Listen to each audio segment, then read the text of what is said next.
para esta plática que vamos a tener muy interesante. Tenemos grandes ponentes y en nombre del Consejo Directivo del Centro Libanés y de la Asociación Mexicano-Jurídica Libanesa Al-Muhami les damos la más cordial bienvenida.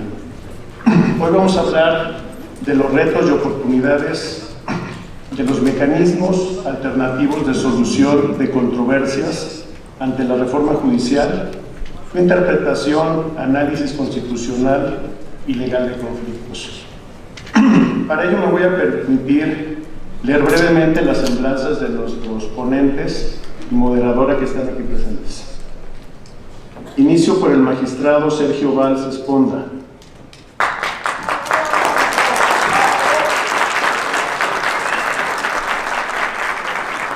Licenciado y maestro en Derecho con estudios en la Universidad de Salamanca. Pero Michelle, yo pedí que nada más magistrado para hacer. Perfecto, entonces los vamos a abreviar. Bueno, ya conocen la gran carrera del magistrado, pues démosle un nuevo aplauso.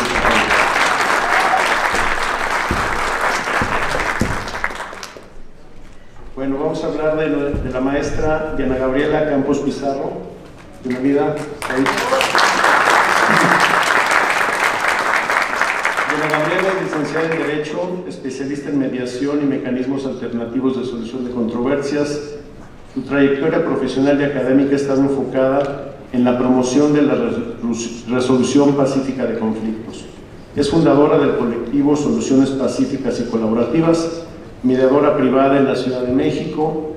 En el ámbito académico es docente en la Facultad de Derecho de la UNAM, de la asignatura de Medios Alternativos de Solución de Controversias.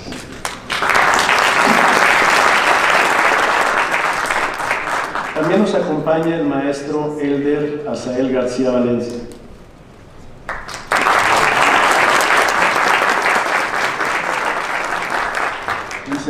Licenciado y maestro en Derecho por la UNAM, especialista en Derecho Administrativo y en Medios Alternativos de Solución de Controversias. Ha obtenido múltiples grados y especializaciones por la Facultad de Derecho de la UNAM, la Universidad Panamericana, la Universidad de Loyola en Sevilla, la Universidad Carlos III de Madrid y la Universidad de Harvard. Asimismo es académico, es docente en la División de Estudios de Posgrado de la Facultad de Derecho de la UNAM y también funge como responsable del diplomado en la materia. Bienvenido.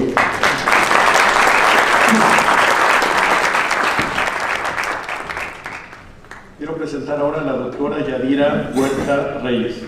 Bienvenida. Es licenciada y maestro y doctora en Derecho por la UNAM y la Escuela Libre de Derecho. Ha complementado su formación con múltiples diplomados en violencia familiar, mediación y protección de menores en el Instituto de Investigaciones Jurídicas de la UNAM y otras instituciones. Obtuvo la medalla Alfonso Caso por mérito académico.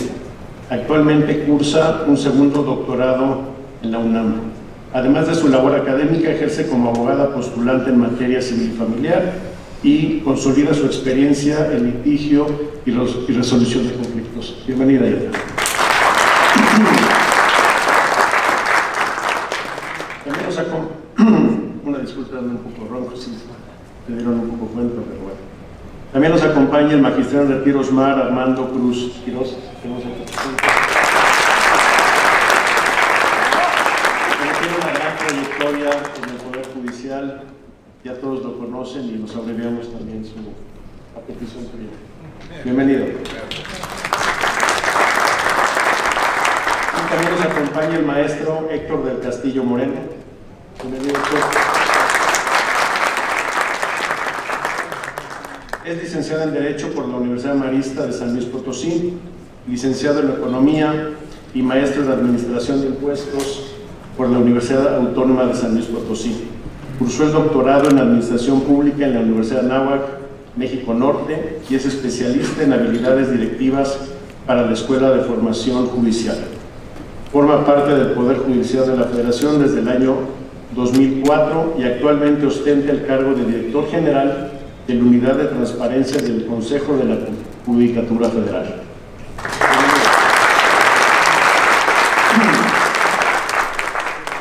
Y como nuestra moderadora nos acompaña nuestra querida, la maestra Lisette Neme Bechara. Lisette es vicepresidenta de Al-Muhami y aparte pues tiene muchos cargos y tiene una gran trayectoria. Es abogada por la Escuela Libre de Derecho y cuenta con maestría en Derecho Financiero Internacional por parte del King's College London. Desde 2019 es socia en Aura Partners, donde lidera el área legal y de políticas públicas enfocadas principalmente al sector financiero. En el sector público trabajó en la Secretaría de Hacienda y Crédito Público, donde tuvo un papel determinante en la redacción de la ley FinTech, muy conocida ahora, dentro de la unidad de banca, valores y ahorro. También fue directora jurídica de la banca de inversión en la unidad de crédito público y participó en la estructuración de diversos financiamientos para proyectos de infraestructura gubernamental. Démonos la bienvenida a esta presidenta.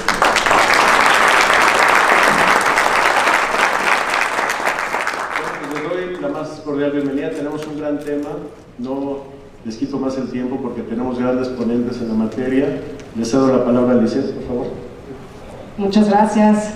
Gracias a todos por venir. Bienvenidos todos sean.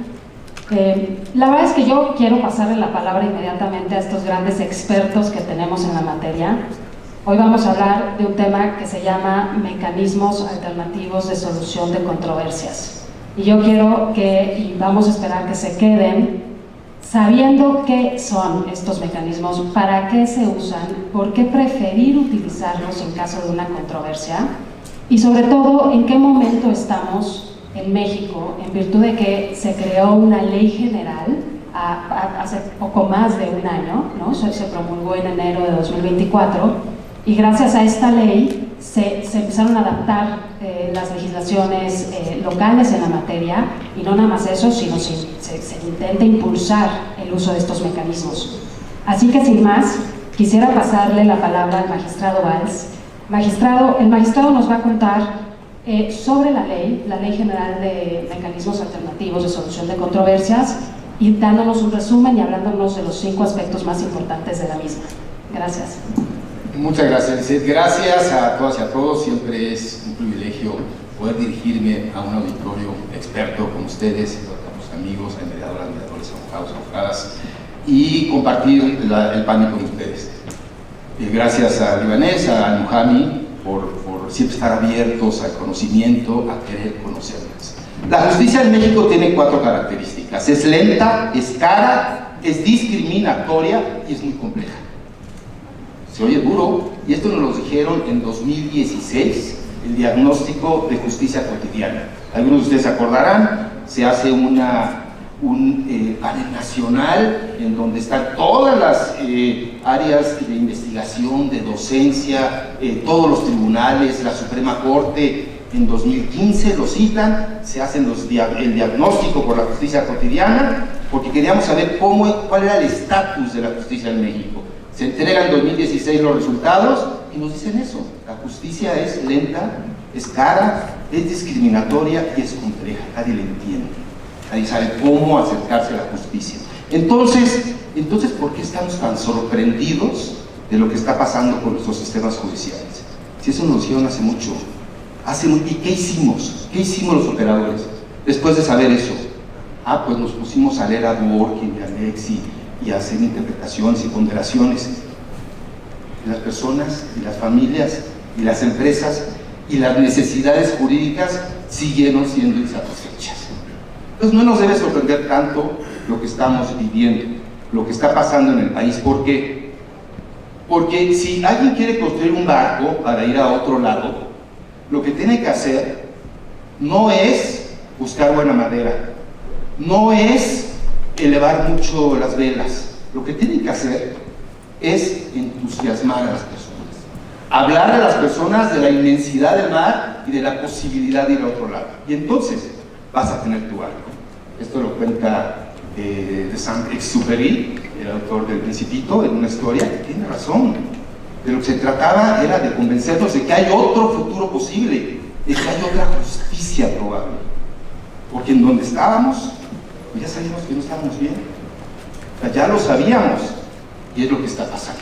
Al final del día, si alguien nos ofrece un nuevo camino, algo diferente a una justicia lenta, cara, discriminatoria y compleja, además de otras características que han venido surgiendo, como violenta, procesalmente hablando, pues entonces no es tan extraño que queramos conocer otras formas de satisfacer esas necesidades jurídicas, porque las actuales no lo hacen, no lo están haciendo, y si no lo reconocemos, y esto es algo que los mediadores hemos aprendido y sabemos, el primer paso es reconocimiento.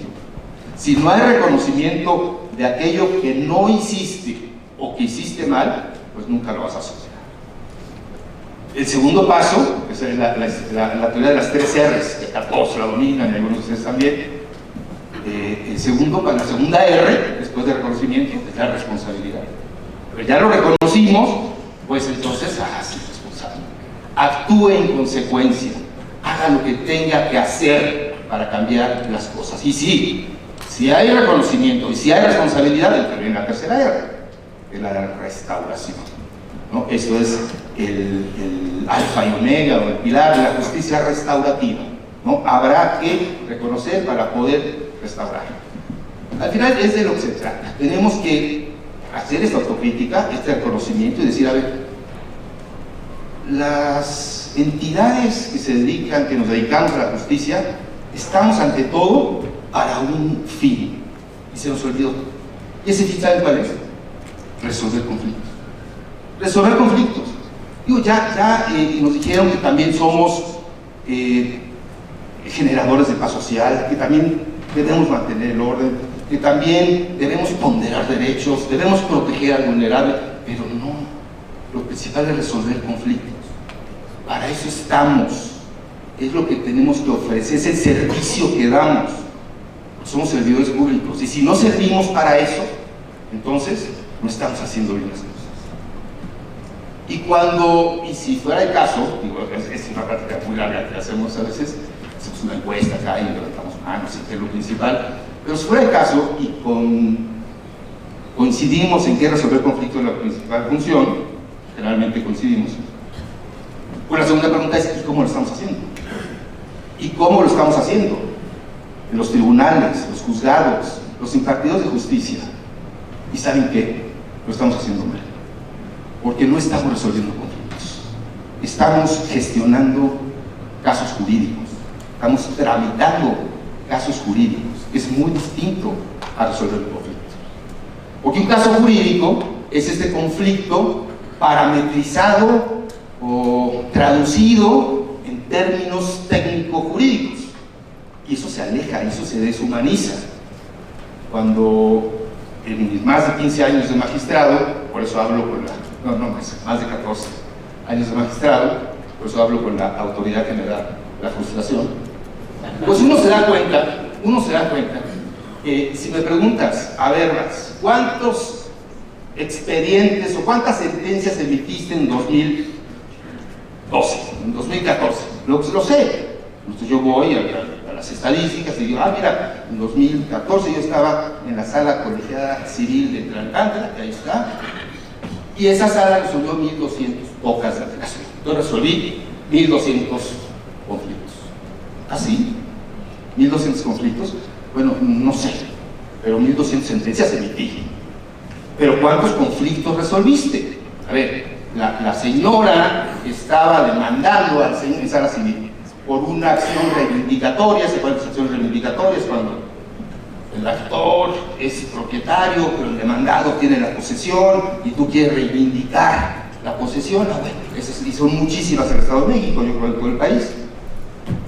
Pero nadie sabe si el actor es familiar del demandado, es socio, vecino, pariente. Eso no importa. Lo que importa es que el juez y luego el magistrado estudie los elementos de la acción.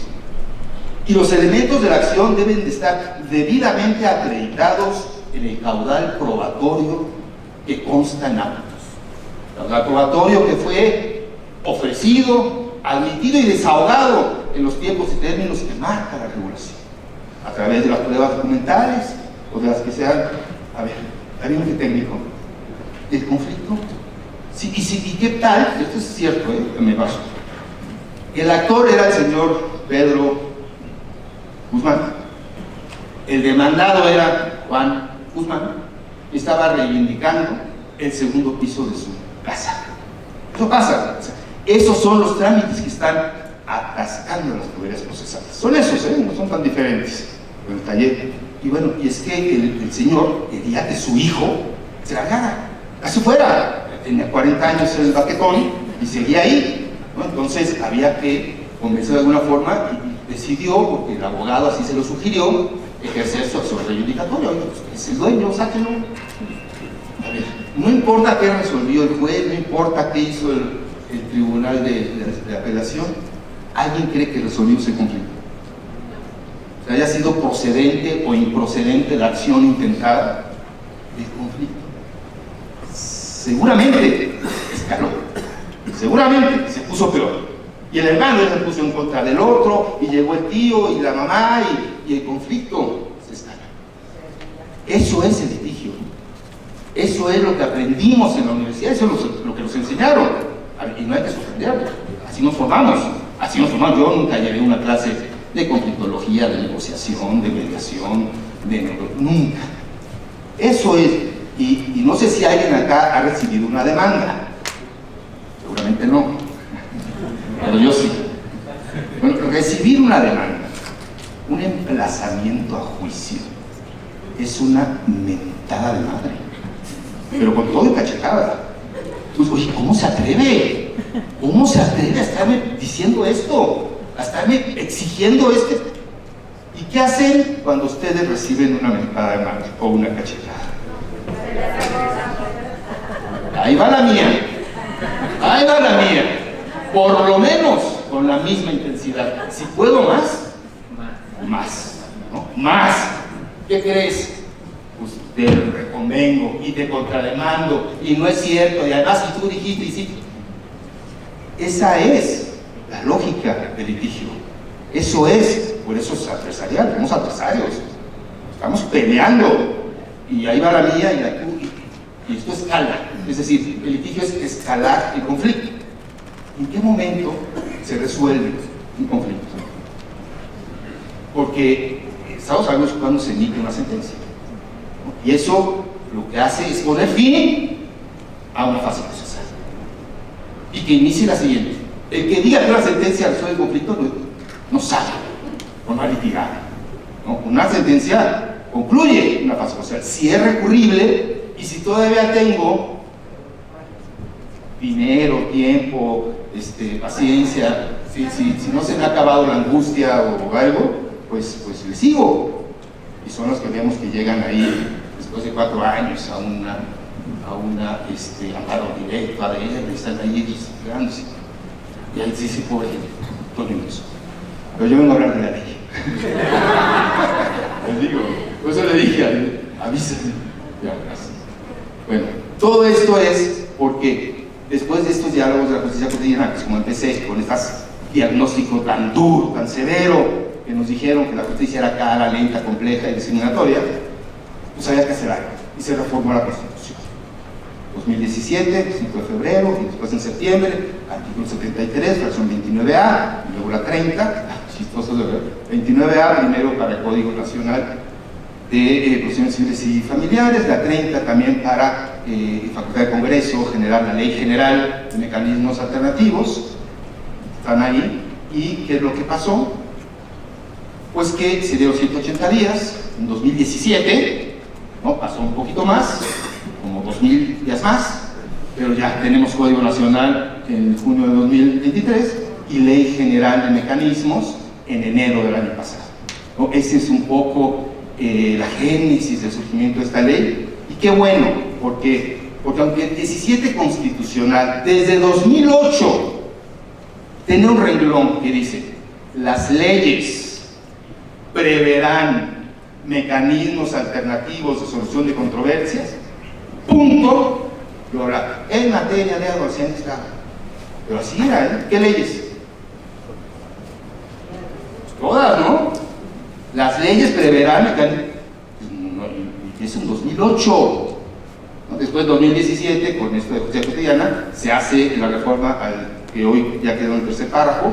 Las autoridades privilegiarán la solución del conflicto ante cuestiones procedimentales. ¡Wow!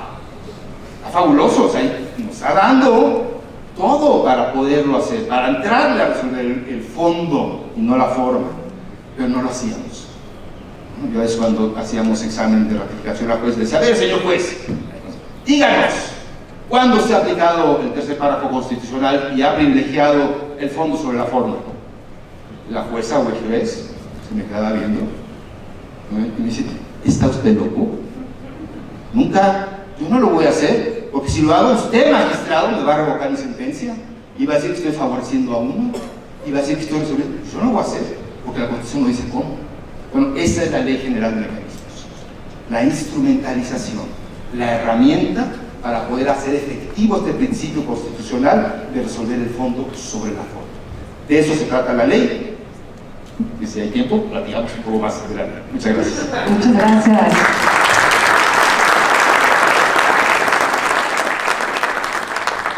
Maestro Osmar, ¿nos puede platicar un poquito más del contenido de la ley y su sustento constitucional, por favor? Muy buenas tardes, tengan todos ustedes.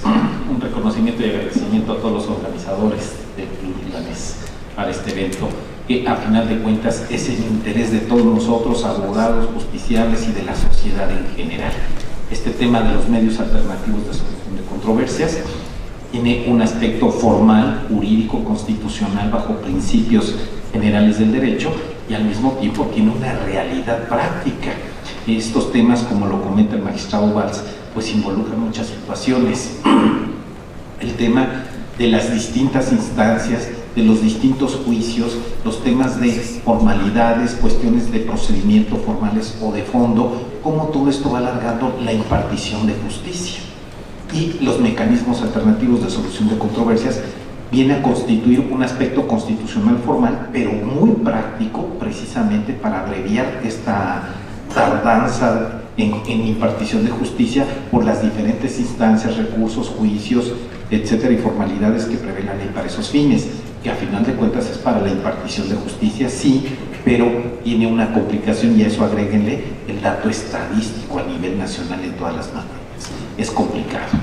Y este mecanismo es efectivamente una cuestión práctica que efectivamente nos da elementos o herramientas para poder abreviar todo ese tránsito, para, a final de cuentas, lograr la solución de los conflictos y respetando los derechos sustantivos de las partes involucradas. Constitucionalmente, como ya lo habrán visto, ¿qué nos está diciendo la Constitución en su artículo 17? Las leyes preverán mecanismos alternativos de solución de controversias. Desde un punto de vista práctico, como abogados, entendemos a qué se refiere, pero como siempre les digo a mis alumnos, tenemos que analizar el texto literal de la norma para ver cuál es su ámbito de validez, sus alcances y cuáles son los derechos y obligaciones que se generan a partir de la redacción que utilice el legislador. En primer punto. En segundo punto, a diferencia de otros principios constitucionales o de los juicios constitucionales, pues tenemos, por ejemplo, el juicio de amparo, la controversia constitucional, la acción de inconstitucionalidad, la competencia del Poder Judicial de la Federación o de los tribunales federales. Tenemos los artículos 103, 104, 105, 107, donde además de prever el juicio constitucional o el juicio ordinario correspondiente federal, lo cierto es que también establecen los principios generales aplicables al caso para cada uno de estos juicios constitucionales. Y aquí nada más tenemos dos renglones. Las leyes preverán mecanismos alternativos de solución de controversias. ¿Cuáles son los mecanismos? ¿Por qué son alternativos? ¿De qué controversias te refieres? ¿A qué tipo de leyes te estás dirigiendo que deben de prever esto? Y aquí se quedó, digo yo, un poco corto el legislador, pero está la parte sustantiva, la parte esencial que está trayendo este tema de mecanismos. Y esto nos lleva, como siempre desde el punto de vista constitucional, a analizar la exposición de motivos para ver qué quiso decir el legislador. Y nos agarramos de los métodos de interpretación y de argumentación jurídica, y analizando bajo este contexto de los fines de la norma, el sistema normativo de nuestro sistema de justicia y todo este contexto de la reforma para entender cuáles son los fines y dónde se aterriza este tema de los mecanismos alternativos de solución de controversias. Para ello, atendiendo a todo este proceso legislativo que culminó con la reforma constitucional, pues los puntos a los que aterriza este tema para la expedición ya de la Ley General de Mecanismos Alternativos de Solución de Controversias, en donde se va a aterrizar ya formal, procesalmente y atendiendo a los fines sustantivos que se pretende proteger, ya se especifica cuáles son los fines, cuáles son los objetivos, qué vamos a entender por mecanismos alternativos de solución de controversias. Y atendiendo a esos fines, pues entre otros, la homologación de lineamientos de certificación, evaluación y capacitación a nivel nacional, existencia de personas facilitadoras públicas y privadas de las entidades federativas y del Poder Judicial de la Federación, la obligación para las entidades federativas de expedir y armonizar sus leyes locales en concordancia con lo dispuesto en la Ley General, bases y principios comunes en la tramitación de los mecanismos alternativos de solución de controversias, seguridad y certeza jurídica para las personas facilitadoras, certeza en la expedición y vigencia de las certificaciones de conformidad con la ley, reconocimiento mutuo y validez de las certificaciones expedidas por las entidades federativas, convenio validado por el Centro Público y registrado por el sistema de convenios que adquirirá efectos de cosa juzgada, la revisión del fondo de los convenios cuando el Centro Público advierta que se trastocan derechos de niñas, niños, adolescentes, disposiciones de orden público, se afecten derechos de tercero,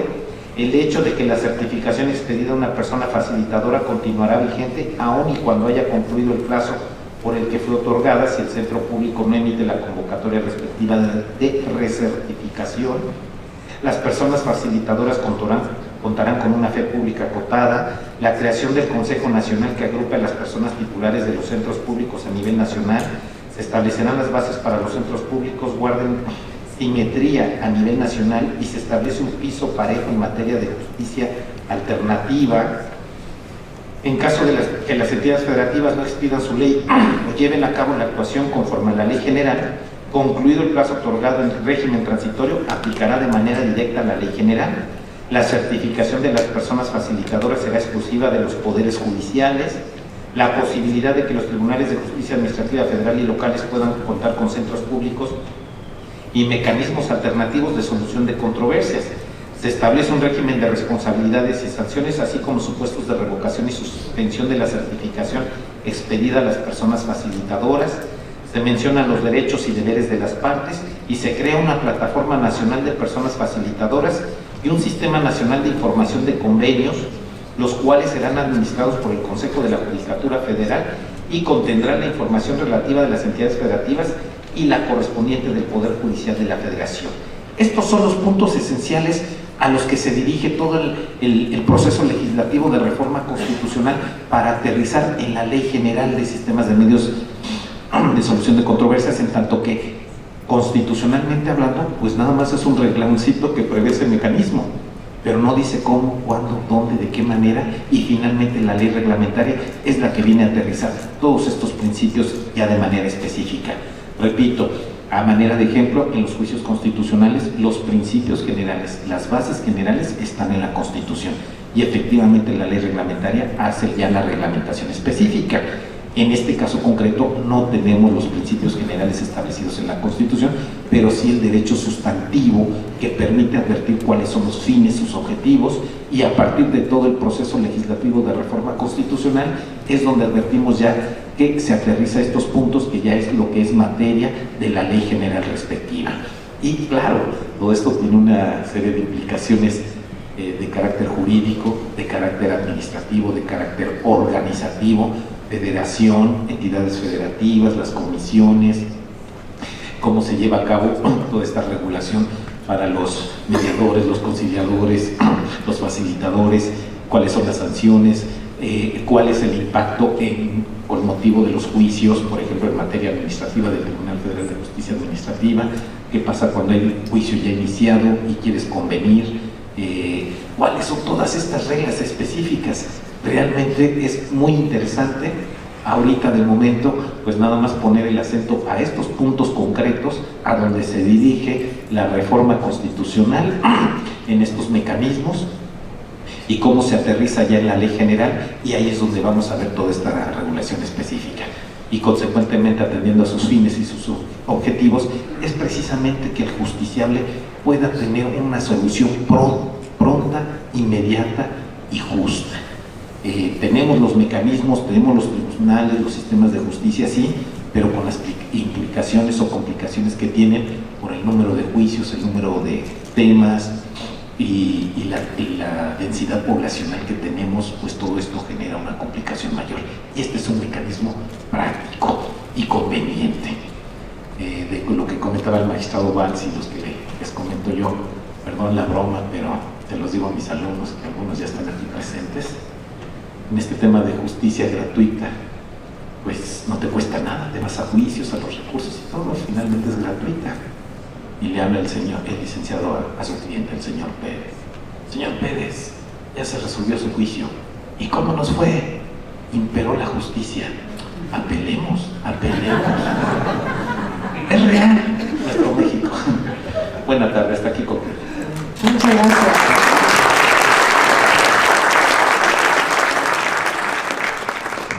Bueno, hemos escuchado mucho sobre que esta ley y este tema habla de mediadores y facilitadores. Bueno, aquí la maestra Diana es mediadora certificada, se dedica a esto, nos va a contar por qué esto resulta que no es una moda, ¿no? No es ni siquiera una necesidad de México, que sí, vaya, no es solo una necesidad de México, sino es tendencia mundial. Y nos va a platicar del proceso que se requiere para certificarse. Gracias. Gracias. ¿Sí me escuchan? Gracias. Pues yo no tengo las tablas de los magistrados para hablar de corrido, pero traje mi apuntador. Te agradezco mucho esta tarde que estés aquí. Lo más importante que nos pueden dar las personas es su tiempo y su presencia. Muchas gracias a todos y a todas. Gracias a la directiva. Me siento, la verdad, muy emocionada, muy contenta de que esta fuerte comunidad libanesa, México-libanesa, nos invite y esté interesada en estos temas de mediación y de mecanismos alternos. Que a mí no me gusta la palabra de mecanismos alternos, prefiero mencionarlos como mecanismos pacíficos de solución de conflictos. Y bueno, lo que te quiero platicar pues son las ventajas, los beneficios de la mediación y de los mecanismos alternos o estos mecanismos pacíficos. Me parece, gracias Lisette por la presentación, por la introducción, que efectivamente son los mecanismos idóneos y no es una moda, es realmente una tendencia mundial. Te quiero platicar sobre todo qué pasa con estos mecanismos. Si tú te acuerdas, todavía yo soy de la generación, aunque yo sé que me veo muy joven, pero soy de la generación que vio muchas empresas de Estado. Telmex era empresa de Estado, Altos Hornos de México, Aeroméxico, Mexicana de Aviación, todas eran empresas de Estado. Entonces lo que está pasando ahora con la justicia es esto mismo. El gobierno, el Estado, ha dejado de acaparar, por así decirlo, de monopolizar la justicia. Es lo que está pasando ahora. Si nos ponemos a reflexionar un poquitito, ¿qué tenía que hacer el Estado vendiéndonos los boletos para salir de viaje? ¿O qué tenía que hacer el Estado vendiéndonos líneas telefónicas? Lo mismo está pasando ahora con la justicia. Se deja de monopolizar la justicia. A mí lo que me gusta de estos mecanismos de la mediación, que ponemos en el centro a la persona, ponemos en el centro a la persona, sus necesidades, sus intereses. Esa es la gran diferencia. Si tú vas, quiero que te imagines por un segundo que tienes la necesidad de ir con un cardiólogo o tienes la necesidad de ir con un ortopedista. Si tú vas con el médico y te dice, oiga, necesita usted una cirugía, generalmente pedimos una segunda opinión. Todavía hay pues sectores, incluso en nuestra propia profesión de abogados, de abogadas, que no están muy convencidos de los mecanismos. Si tú vas con tu abogado o tu abogada y te dice que no vayas a un mecanismo, que no vayas a mediación, detente. Pide una segunda opinión. Igual, si vas a un cardiólogo, como te digo, a un ortopedista, y te plantea una cirugía mayor, eso es un juicio, una cirugía mayor. Los costos de recuperación en una cirugía, en tiempo y en dinero, son mayores. Eso es lo que implica un juicio, una cirugía mayor. Por eso, como te digo, me emociona que esta comunidad esté fijando ahora su interés en estos mecanismos, en la mediación, en los mecanismos de solución pacífica. Como te digo, el tiempo de recuperación en un juicio es muy diferente al de una mediación. En la mediación, los mecanismos, lo que logramos hacer en gran medida es que las personas que acuden con nosotros a mediación tengan de vuelta el poder de solucionar sus propios conflictos. Eso es lo que tratamos y logramos muchas veces de hacer en la mediación. La historia, no me voy a ir muy lejos, pero prácticamente ya tenemos 20 años en la República Mexicana conociendo de estos mecanismos. Los estados de la República, Quintana Roo inició con su centro de mediación, con su ley de mecanismos, y se ha ido extendiendo a toda la República Mexicana. Me parece que se consolida este sistema de mecanismos con la ley general, con el esfuerzo del magistrado Valls y todo el equipo de esta red nacional que el lunes nos dieron los lineamientos, se publicaron los lineamientos. Entonces, efectivamente, no es algo, diría yo de forma muy coloquial, de bote pronto. En México tenemos ya más de 20 años con estos mecanismos. Los tribunales superiores de justicia de cada una de las entidades federativas son los que nos certifican a nosotros como personas mediadoras privadas, públicas.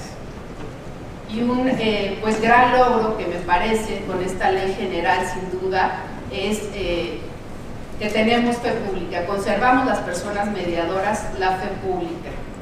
Y el convenio, si tú asistes a una mediación o estás en una mediación y llegas a acuerdos y se firma un convenio, este convenio va a ser las veces de una sentencia, de cosa juzgada.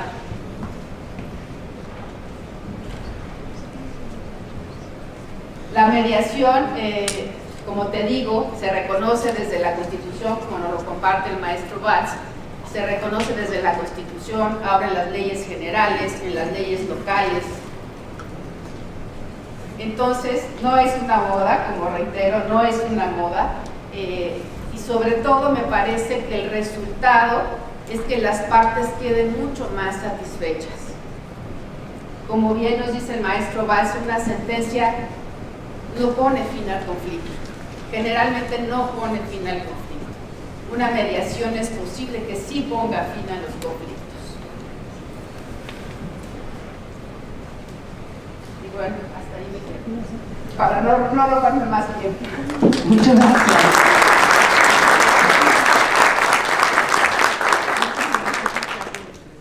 Fíjense que también en la ley y en la práctica y los lineamientos hablan de diferentes tipos de mediaciones.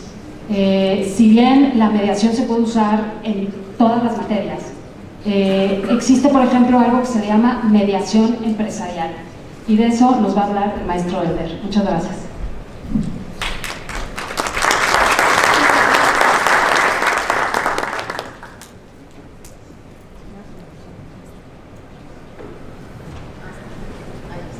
Bueno, pues muchas gracias. Voy a iniciar me pienso terminar dando las gracias, sobre todo por la invitación, por la oportunidad de estos foros donde nos permiten a nosotros comunicar, compartir experiencias de cada uno de nosotros, incluso cómo nos fuimos involucrando en estos temas. Cada uno tiene sus circunstancias.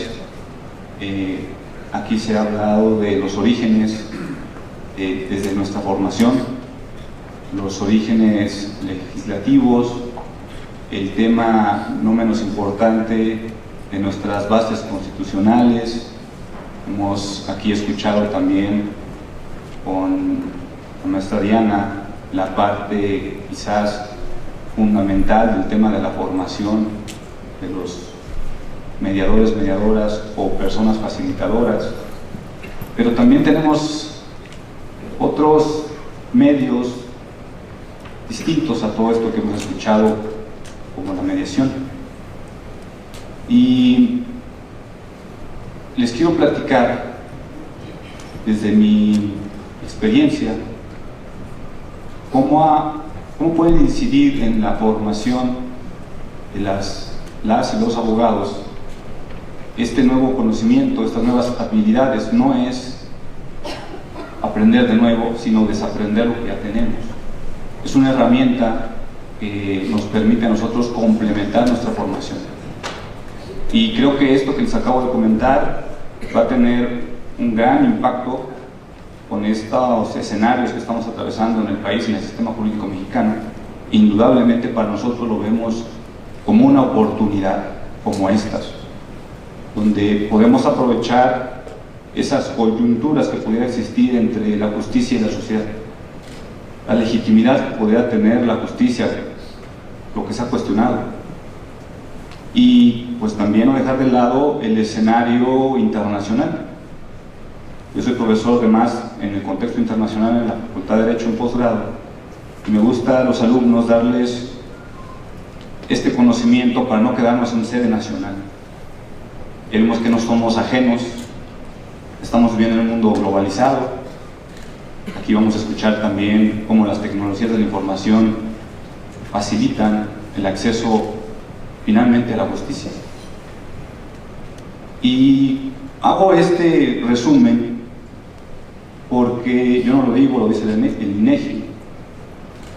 El 80% del Producto Interno Bruto viene de las empresas, el 70% es donde se da la formalidad laboral, y quizás el 70% tiene que ver con los aspectos también de pues, las fuentes de trabajo. Pero lo importante también que hay un 80% de empresas familiares, un tema que en las currículas no se da, la empresa familiar en México, y eso detona no únicamente conflictos de tipo organizacional, llámese empresa, sino de ahí deriva conflictos familiares, civiles, mercantiles, penales, fiscales, comunitarios. ¿Por qué menciono estos temas? Porque mi participación quiero partir de la hora, es decir, lo que estamos viviendo y lo que puede suceder el día de mañana. Nuestra labor es hacer que las cosas sucedan. En materia empresarial, yo decidí compartirles estos, digamos, pequeños minutos, pequeña experiencia, porque se me hizo muy interesante ante este foro platicarles de, pues, no solamente de la mediación, poco tiempo lo que tenemos para hablarles de esto que nos apasiona a todos los que estamos aquí. Es un tema que tenemos que también gestionar nuestras emociones hasta para hablar. Ya no voy a decir para gestionar un conflicto, pero también en las empresas eso es lo que mueve a la organización, a la parte emocional que no está ni en la currícula. Afortunadamente ya está en algunas universidades, y hay universidades que tienen licenciatura, como el Estado de México, como Nuevo León. Pero quiero centrarme un poco más para que ustedes escuchen la las bondades que puede tener los mecanismos o los medios o los métodos que los van a conocer con diferentes denominaciones en las empresas. Importantísimo. Yo lo veo más como un tema de prevención más que de reacción. Los métodos también es una manera de prevenir el conflicto. Como abogados, ¿cómo prevenimos un conflicto, no? El magistrado nos habló de un emplazamiento, es la reacción, habló de reacción. ¿Cómo prevenimos un emplazamiento? Pues aquí viene la parte de la prevención de los medios adecuados. La ley general habla de prevención, habla también para resolver o prevenir conflictos. He ahí la gran oportunidad, tanto desde el punto de vista académico, porque se investiga poco en la parte de la prevención, y cómo podemos prevenir conflictos a nivel empresarial. Uno, los protocolos de empresa familiar. ¿Alguien había escuchado de esto? Me imagino que los mediadores y mediadoras sí, pero los que no están tan familiarizados con estos temas, a lo mejor no. En países como España, por ejemplo, se inscriben esos protocolos en el registro público. Interesante, porque es una manera de poder hacer público cómo está una empresa. Y si yo quiero, digamos, celebrar contratos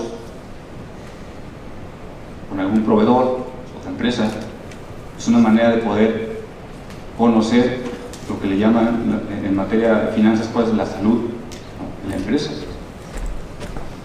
El protocolo familiar o de empresa familiar es una especie de código de conducta para poder regular los aspectos que sabemos, los que forman o tienen una empresa o forman parte de una organización, los conflictos desde el punto de vista de cómo va a ser la asociación en la dirección, los perfiles, los salarios, por qué el hijo mayor tiene que ser el director si el menor fue el que fue a Harvard y estudió el máster en finanzas.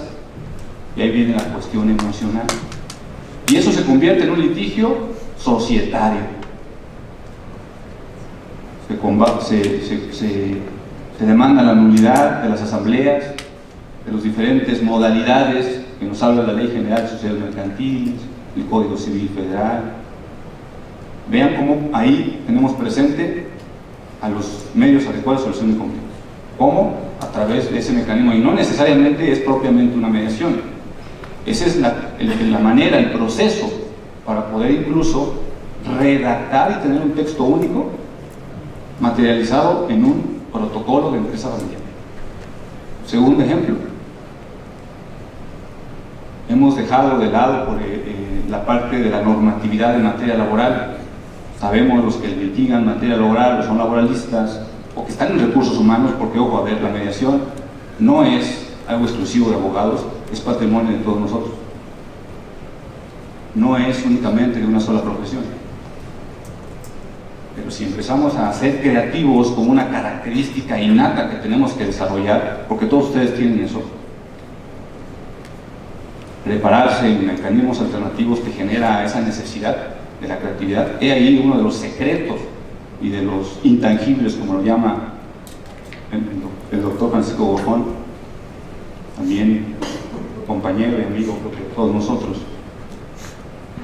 Y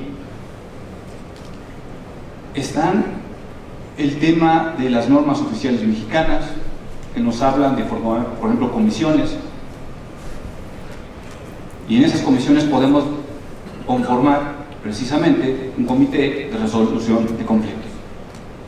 Ya desde ahí estás gestionando el conflicto, no decir atacarlo, gestionarlo, y estás haciendo una manera de prevención. Y con esto cierro. Yo les decía también irnos más hacia allá, hacer que las cosas sucedan, no esperar a que el legislador lo haga. Ese fue uno de mis secretos para que yo litigara y se expidiera la Ley General de Mecanismos Alternativos. No me quise esperar y pues, se logró que se expidiera la Ley General. Quiero aquí dar la primicia, aquí me lo permite el Club Libanés, acabamos de obtener la sentencia para que se expida la Ley General de Justicia Cívica Itinerante a través del litigio estratégico. Entonces los lineamientos vamos a tener que acondicionarlos quizás a esta nueva manera de resolver conflictos en sede de justicia cotidiana. Hablo del magistrado de la justicia cotidiana. No hay que esperar a que las cosas lleguen, hay que hacer que suceda. Yo a los alumnos les digo, no tengan miedo, tampoco se trata de jugar con el patrimonio, la libertad, los sentimientos de las personas, llámese clientes para efectos de la charla, sino que se trata de ser responsable, compromiso y ver cómo queremos el país el día de mañana, insisto, con la coyuntura que se nos vive. Se nos habla un litigante, profesor, investigador y diferentes roles que juego hoy en día. Yo les hablaba de futuro, se los dejo como un comentario a nivel empresarial. Tenemos que impulsar que realmente se conozcan y se apliquen los principios de las empresas de derechos humanos en la ONU. Léanlo, ahí tiene un capítulo específico de resolución de conflictos que se llama mecanismos no jurisdiccionales, también así se le conoce, y como una forma de prevenir el conflicto en sede empresarial está la mediación, y en específico le llama mecanismos de nivel operacional. Esto lo platicamos en las clases de posgrado en la facultad. ¿Por qué? Porque lo que se busca es que llegue el abogado, salga y diga, a ver, yo me hace algo distinto, pero que también lo pueda aplicar. No necesitamos que sea vinculante, sino es cuestión nada más de atreverse. Aquí los mecanismos alternativos es romper paradigmas, y el paradigma está en nosotros. Muchas gracias.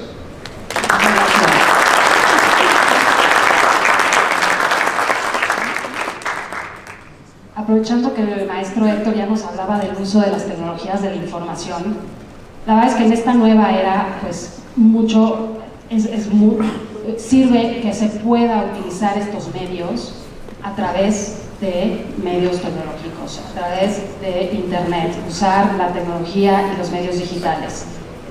Y resulta que la ley general habilita, ¿no?, la resolución de controversias pacíficas, como lo decía la maestra, en línea.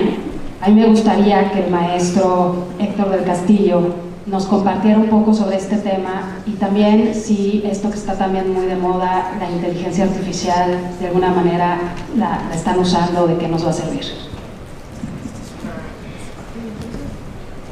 Muchas gracias. Primero agradecer la invitación, es un gusto compartir el panel, así que con amigas, amigos, y además pues exitosos en sus múltiples áreas de desempeño. Creo que si yo hoy les preguntara a todos aquellos que han utilizado algún aplicativo de inteligencia artificial cuál es la opinión que tienen al respecto, pues seguro me dirán que es una herramienta extraordinaria, que permite tener respuestas simplificadas, precisas, o incluso una vez teniendo una respuesta aún todavía le podemos pedir un poco más, adentrarnos a ciertos temas, y pues todo pareciera que es extraordinario. Pues sí, sin embargo, para llegar a ese extraordinario hay un proceso. Y el tema de la inteligencia artificial es que, aun y cuando pareciera que nos viene a resolver muchas cosas, también nos viene a complicar otras, en la medida en que se va generando el resultado de la información. La ley lo que nos establece para los medios alternativos es que podrán ser a través de en línea, y que si lo acuerdan las partes, además se podrá hacer a través de un sistema automatizado, y que este sistema automatizado constituye un programa que realizará tareas a partir de la aplicación de la inteligencia artificial. Pues pareciera extraordinario si nosotros visualizamos que estamos utilizando el ChatGPT, por ejemplo, y que nos va a dar un resultado como su parámetro.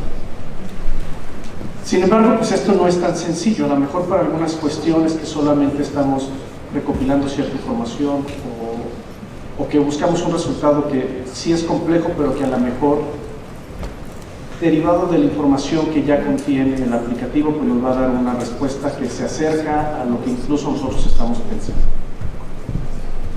Sin embargo, tratándose en este caso de impartición de justicia, que aunque no es la impartición de justicia formalmente como la conocemos, sino es generar un mecanismo más eficiente y eficaz para poder resolver cualquier tipo de conflicto. Como decía Sergio, pues nuestra justicia es compleja, cara, incluso violenta procesalmente.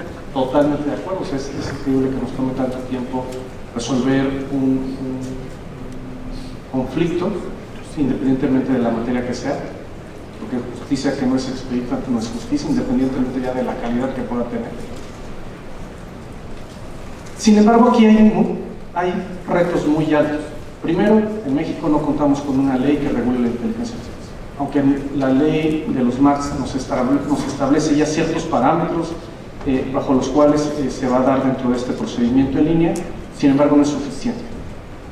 Por ejemplo, a Estados Unidos le sucedió que a través de un aplicativo que utilizaba para determinar la probabilidad de reincidencia de alguien que había sido condenado penalmente, advirtió, después de analizar los resultados después de los años, es que el aplicativo era racista.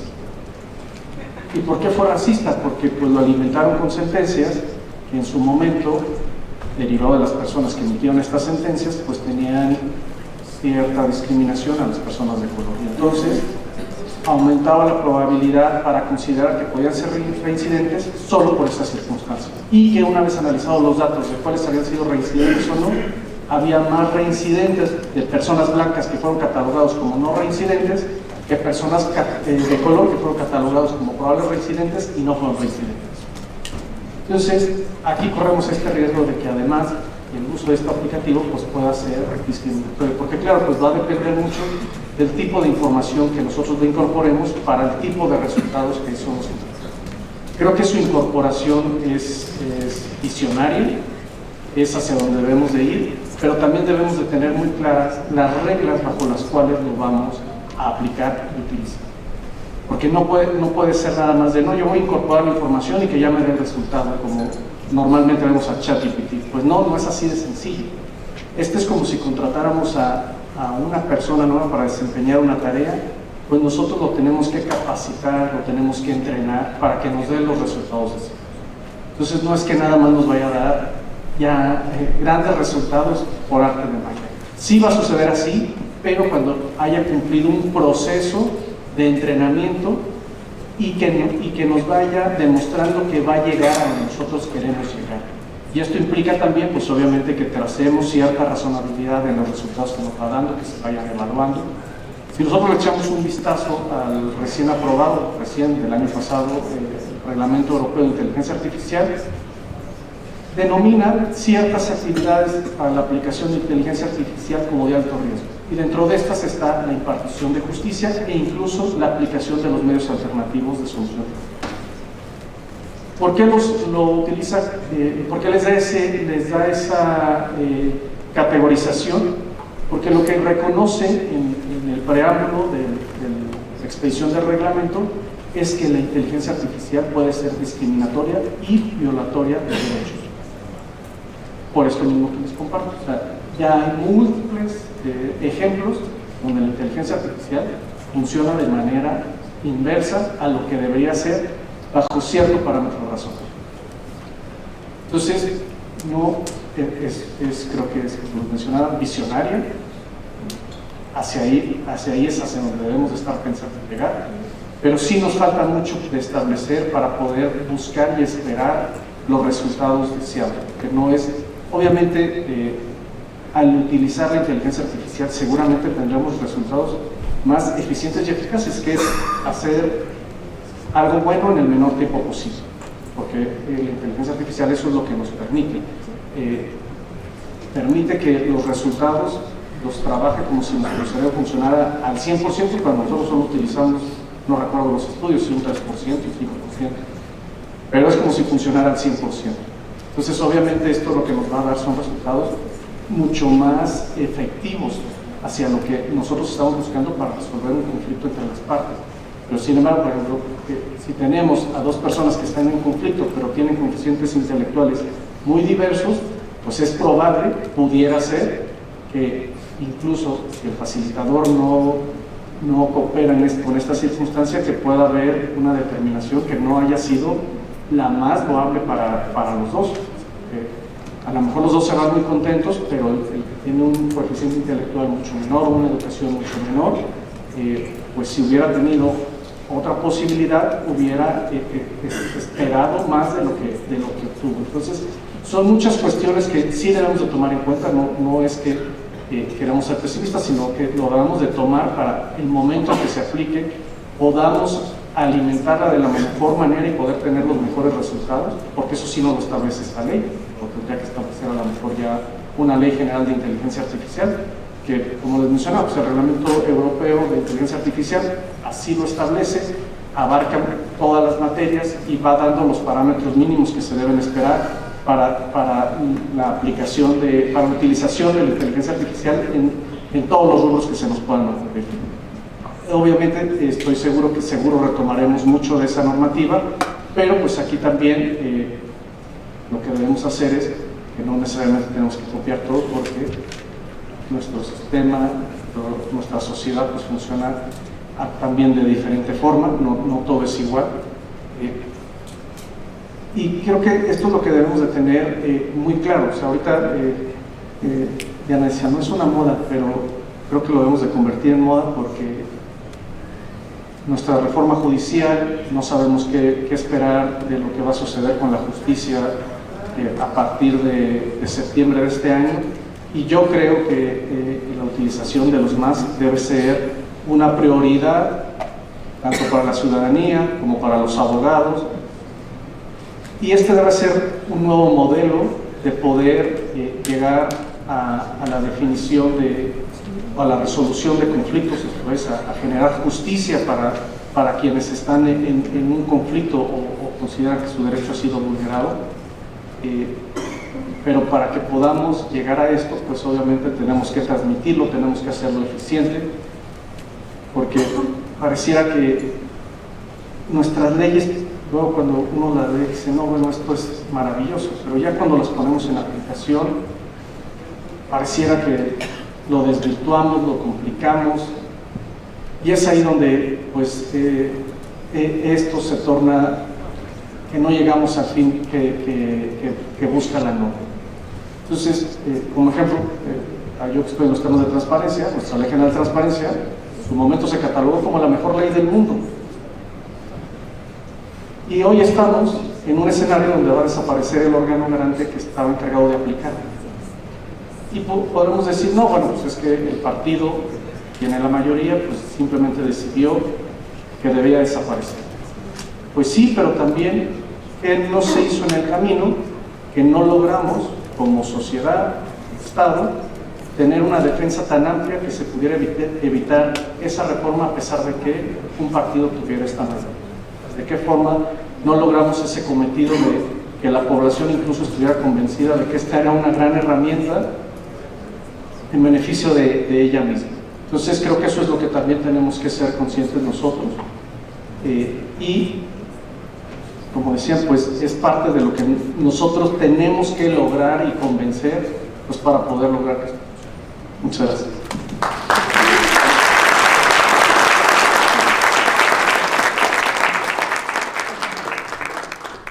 Hay un dicho que todos conocen: es mejor un mal arreglo que un buen juicio, ¿no? Algo así, un buen pleito. Y la verdad es que creo que hay materias mucho más sensibles que otras, y unas que desgastan más que otras, como puede ser la materia familiar. Y aquí tenemos a una experta, la doctora Yadira, que nos va a platicar cómo podemos aplicar estos medios alternos en materia familiar. Gracias, buenas tardes. Gracias por esperarnos, porque ya nos alargamos un poquito, ¿verdad, magistrado? Pero la realidad es que hablando de a veces es muy interesante ser la última en una exposición. Algunos dicen, pues es que ya no me deja nada que decir, ¿no?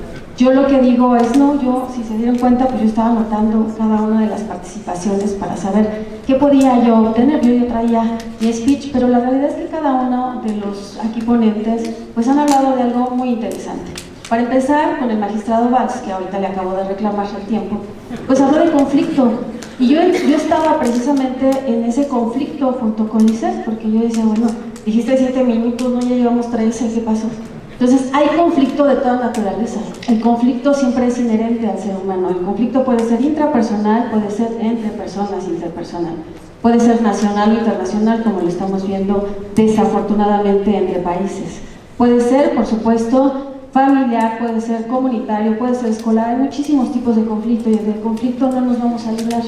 Me parece que aquí no se dijo, y lo tengo que decir, el conflicto no es malo, el conflicto ayuda a desarrollarnos porque buscamos varios caminos de solución al mismo, ¿no? Entonces, nosotros no tendríamos, yo espero que aquí, levante la mano quienes son abogados.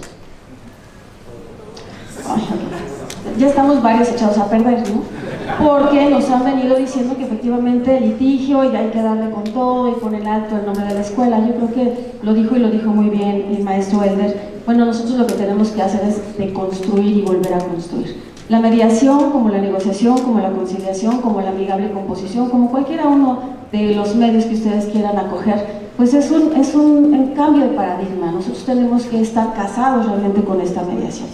Decía también el maestro Osmar, bueno, es que hay procesos muy largos, procesos jurisdiccionales muy largos. Bueno, ustedes saben que hemos oscilado de un proceso tradicional, ¿no?, en donde tenemos una etapa postulatoria, luego la probatoria, la conclusiva y luego la sentencia. Actualmente que tenemos juicios orales, pero digamos que es junto con pegado, pues más o menos, porque tengo una audiencia preliminar y luego la audiencia de juicio. Y de cualquier forma hay postulatoria, de cualquier forma hay probatoria, de cualquier forma tengo que alegar, ¿verdad? Entonces, alegato de apertura, alegato de cierre y después viene la sentencia. Y efectivamente esto de todas formas nos va a llevar, por supuesto, a una serie de etapas procesales que no nos podemos saltar. Dice el artículo 3 del Código Nacional de Procedimientos Civiles y Familiares, debemos de permear la solución a la forma. Y eso me parece que tenemos que oscilar, ¿no?, constantemente. Sí tenemos procesos, sí tenemos etapas procesales, pero si quieren llegar a un arreglo, dice la ley general, podemos suspender. Se me hace muy poquito, la verdad, 3 meses para poder suspender ese juicio. 3 meses, bueno, si a veces nos conflictuamos nosotros mismos en este conflicto interpersonal 2 años, ahora imagínense 3 meses para tratar de solucionar, como dijo la maestra Lisette, un conflicto en materia familiar. Los que han llevado divorcios, los que han llevado guardia y custodia, los que han llevado, digamos, toda esta cuestión de interdicción antes, actualmente, de apoyos extraordinarios, saben que no es sencillo. Un juicio de apoyo extraordinario antes interdicción, que ha dicho la Corte, pues es que es discriminatorio. Sí, pero tiene discapacidad, no nos hagamos. Y también tiene incapacidad y necesitamos un representante. Y ese representante, abogados, abogadas, desafortunadamente a veces no ve a la persona, no lo ve, ve los bienes. Generalmente cuando una persona se lleva a un estado de interdicción, a un apoyo extraordinario, es porque muy amablemente esta alma caritativa, ¿verdad?, quiere ser su administrador. Y entonces, ¿qué hacemos ahí? Bueno, pues hay que litigar. ¿Por qué? Pues porque vienen los demás, obviamente los demás familiares que dicen, espérate, no abuses de la abuela, no abuses del abuelo, ¿qué te pasa con mi mamá? Ya tiene 95 años y pues está más derechita que yo, y más inteligente y obviamente con mayor capacidad de decisión, pero eso lo tenemos que ventilar en tribunales. Entonces, decía el maestro Osmar, bueno, procesos largos, sí, por ahí hay un dicho que dice y reza, justicia denegada es justicia, no, justicia retrasada es justicia denegada, ¿no? Entonces, bueno, entre más retrasamos un juicio, pues obviamente no nos dan la resolución que además nosotros queremos. Si vamos con un juez, pues dicen algunos y dicen, pero a mí no me convencen. Si lo dice un juez, lo voy a cumplir, licenciada. Bueno, tenemos la sentencia, no, hay que apelarla. ¿Cómo es posible, no, que haya dicho esto el juez? Vámonos a amparo y hasta donde tope. Entonces, la realidad es que el ser humano es muy cambiante, es muy voluble. Otra de las cosas que rescato de Diana, de la maestra Diana, bueno, la mediación trae beneficios, trae un montón de beneficios. Decía la maestra Lisette, la mediación se ocupa en todas las materias. Yo diría que no, salvo la mejor opinión de los que han estudiado mecanismos. Yo creo que la mediación tiene su carta de naturalización en materia familiar. Y en materia familiar tenemos 3 métodos muy prácticos, muy útiles y además muy eficaces. Es la mediación Harvard, tipo Harvard, es lineal. Todos aquellos que se quieren divorciar sin hijos o sin perrijos, porque actualmente ya tenemos perrijos y gatijos, y hay que dar la guardia y custodia. Estamos siguiendo más o menos los pasos a brinco saltado, ¿no?, del Código Español, porque ya sí regulan la tenencia. Yo no me gusta decir guardia y custodia, eso nada más lo aplico para niños, niñas y adolescentes, pero bueno, se pelea, ¿no?, la guardia y custodia en España de los animales de compañía, así le denominan allá. De acá también ya empezamos a oscilar con eso, entonces es muy curioso, pero no está de más poner al perrito y bueno, le llaman, ¿no?, ¿con quién te quieres ir? Y entonces yo digo, nomás no hagan trampa, porque pues si le enseñan una carnita, ¿no?, un dulcecito, pues van a ir con el que obviamente les está ofreciendo eso en ese momento. Entonces, digamos que hay alienación animal, ¿no? Aquí la cuestión es esa.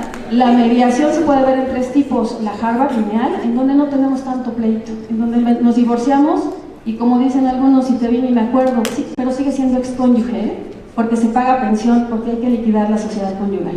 Pero no hay, a veces, no hay tantas emociones, a veces no hay tantos sentimientos, se impugnan a veces. Porque lo que desean muchas personas, dada la reforma del 2018 para acá, es divorciarse y al día siguiente vuelven a reincidir, perdón, se vuelven a casar. Entonces, ¿qué es lo que hacen? Vámonos, el divorcio lo necesito ahorita, guardia y custodia, la disolución de la sociedad conyugal, luego la vemos, me voy de luna de miel, con la nueva, o nuevo, ¿no? Pero ahí está el método lineal. Luego tengo el transformativo. El transformativo que va un poquito más abajo. Es decir, vemos a las partes y les decimos, ¿por qué usted quiere la guardia y custodia de sus hijos? Pues es que lo que quiero es darle la cabeza al otro, porque si yo tengo la guardia y custodia, a mí me van a dar la pensión. Bueno, ¿y por qué no piensa en los niños? Porque dice la ley general que estamos tratando, el artículo 58 más o menos, dice, necesitamos especialistas en la materia. Y hay que bajarnos al nivel de los niños, niñas y adolescentes, y para mí sí es muy preocupante, porque a los niños, niñas y adolescentes no se les pregunta nada, señores. Hacemos convenios de guardia y custodia, y yo sí me gustaría, honestamente, que levante la mano, quien al momento de hacer un convenio de guardia y custodia, voltea con el niño o la niña y le pregunta, ¿a ti cómo te gustarían las convivencias? Digo, son muy honestos, ¿no? Porque nadie levantó la mano. ¿Quién voltea y le dice? ¿Quién voltea y dice? Claro, que puedan hablar los niños, ¿no? Si tiene 2 meses, pues es muy complicado.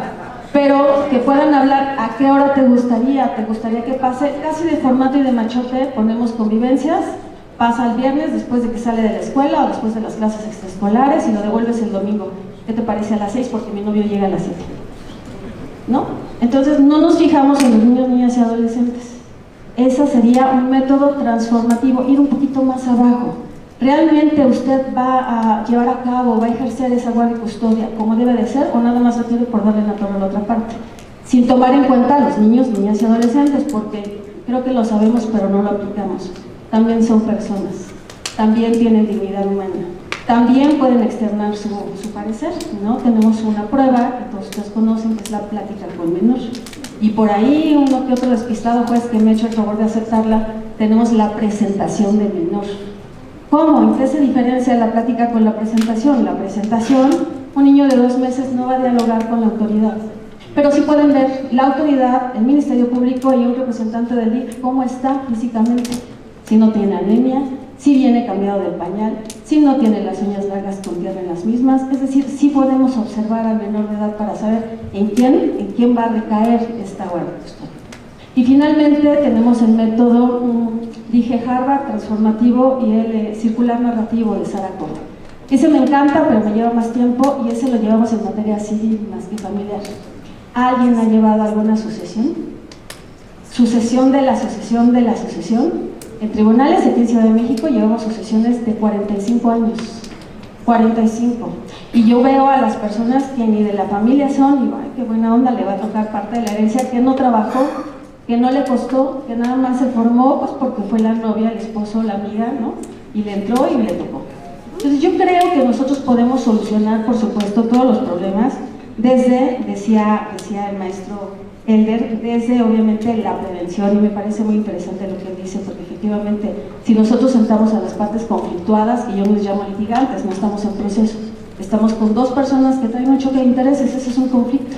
Entonces si nosotros nos sentamos con ellos y les decimos, bueno, ¿cuál es esa famosa fórmula? Los que son mediadores, ¿no? El famoso PIN, además obviamente de la R al cubo, que decía el magistrado Valls. Bueno, tengo las posiciones, intereses y necesidades. ¿De dónde estás pidiendo lo que estás pidiendo? Nos llaman en el despacho y nos dice, abogada, quiero divorciar a mi hija. ¿Ok? ¿Usted quién es? La mamá. Ya le preguntó a su hija si se quiere divorciar. No, es que en mi yerno no la trata bien. Bueno, ¿por qué me llama a su hija? Usted no es la parte idónea, ¿verdad?, para decir si quiere o no, y cuál, y si le gusta a su hija ese trato. No lo sabemos. Tendremos que ver la posición, el interés, cuál es el provecho real que vas a sacar. Porque hay muchas personas que desafortunadamente en materia familiar, abogadas, abogados, lo único que hacen es tener a los niños de rehenes. Y disculpe la expresión, pero ahí están como chicho de bandeja, ¿no? Un día para uno, un día para el otro, y entonces si me das más te los dejo ver. Me parece totalmente cruel, despiadado y absurdo que se juegue con niños y niñas. Pero bueno, ahí está.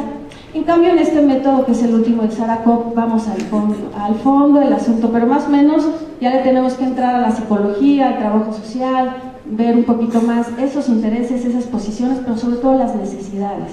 ¿Qué realmente quiere la persona y necesita, que no se puede negociar, para entonces sí sentarnos a dialogar?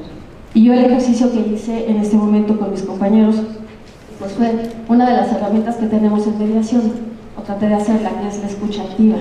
Yo creo que no nos escuchamos, nada más oímos y vemos conductas. Y derivado de cómo me vio feo, pues vamos a ver si le doy lo que me está pidiendo. Entonces, no, creo que sí tendremos que hacer uso todavía constantemente una escucha activa, ¿no? Como dice Rosenberg Marshall, una comunicación no violenta. Llegamos a juzgados y ya llegó la señora. Estuvo 30 años casado, ¿cómo se llama? María. Pues dígale María, ¿qué le cuesta, no? Ya llegó María y con la boca torcida. Que creo que es cambiar, obviamente es cambiar, es un cambio de paradigma, como lo dije en un momento, pero además realmente casarnos con esta idea. Es muy fácil decirlo, es muy complicado hacerlo, a mí me costó mucho tiempo. Decía ¿qué mujer? No, Diana, perdóname. Decía Diana, tenemos más de 20 años, tenemos 28 años y no podemos caminar a una mediación. La realidad es que yo cerraría con una frase que a mí me encanta, es pues tratemos de deshacer el nudo sin romper el lazo, abogados. Y sobre todo en materia familiar, que está muy golpeada, que hay muchos niños y niñas maltratados, prendemos la televisión y ya un niño, un joven mató a sus padres, otro lo dejó en una bolsita, ¿no? Un papá deja en una bolsa a un bebé. No traemos esa conciencia de humanización, y nosotros creo que tenemos sí que estudiar la ley, sí que dice la norma, sí, pero también aterrizar en estos valores, en estas conductas, en estos cambios de paradigma, para no estar peleando constantemente. Muchas gracias.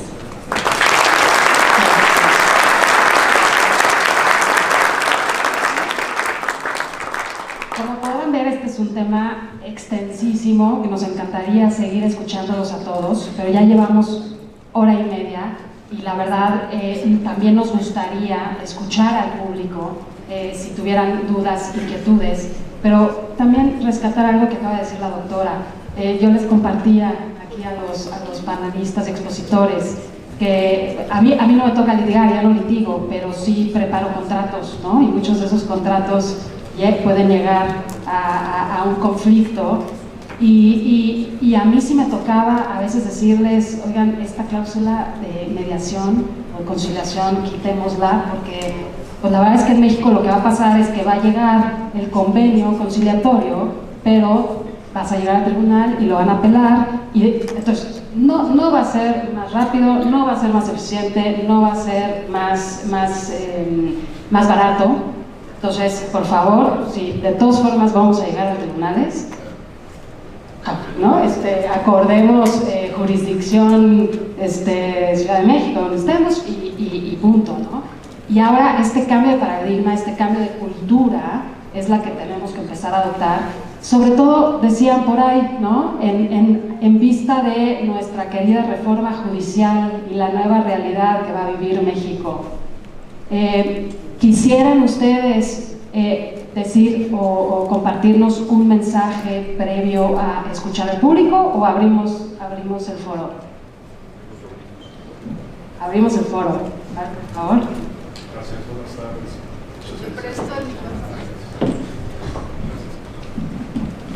Muchas felicidades a todos los panelistas. Esto que nos comunican, que es muy nutritivo para todos. Quisiera preguntarles, en el marco de la reforma constitucional, específicamente al 19, el 31 de agosto, de diciembre del 24, donde se contemplan algunos delitos, sea la prisión preventiva oficiosa, ¿hay posibilidad de que se participe en los mecanismos alternativos? Sí, por favor. Claro, está la justicia restaurativa, ¿no? Que esta se da tanto en materia penal como en materia civil y familiar. Actualmente la tenemos ya en el Código Nacional. Me pareció un tanto burdo que la metieran ahí, para ser honesta, desde mi punto de vista. Pero como ustedes saben, la justicia restaurativa se da previa a un delito. Entonces se da el delito, se comete el daño y entonces hay que participar en la manera que puede ser económica o puede ser social, ¿no? Puede ser con una cantidad de dinero que sea obviamente no desproporcional y que no enriquezca a la otra parte, pero que sí sirva de sanción, que sí sirva de un castigo ejemplar, que eso me parece extraordinario, eso sí, pero no desde la justicia civil y familiar, fíjese. Yo lo vería así en penal, ahí tenemos la justicia restaurativa, y en justicia familiar, si hay un delito y vuelven a reincidir, ahí tenemos alguna figura muy extraordinaria que estamos como trasplantando a Estados Unidos, que son los daños punitivos. Y entonces con los daños punitivos yo ya puedo demandar esta parte de daño moral, ¿no? Como parte de la justicia restaurativa. Muchas gracias.